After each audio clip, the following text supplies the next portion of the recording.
پورا یقین اور بھروسہ ہے کہ تیرے بیٹے کا خون ہمیں تمام گناہوں اور ناراضگیوں سے پاک کرتا ہے۔ جب ایمان سے ہم اس میں شامل ہوں، ہم اندر سے دھلتے جائیں، نئے بن جائیں، وفادار بنا، راست باز ہونے کے لیے ہوش میں آنے کی توفیق دے، کلام پر عمل کرنے والے مسیحی بنا۔ جو باتیں آج ہم نے سنی، دل لگا کر ان پر غور کرنے اور ان پر عمل کرنے کی توفیق عطا فرما۔ شکر ہو سب کچھ کے لیے جو آپ نے گزشتہ سال کیا، شکر ہو سب کچھ کے لیے جو اس سال کے لیے ہمارے واسطے آپ نے چن کر رکھا ہے۔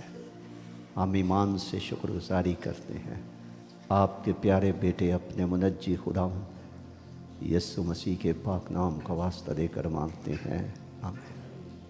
تشریف رکھیے، خداوند کے خون اور بدن میں شریک ہونے کے لیے تیار ہو جائیے۔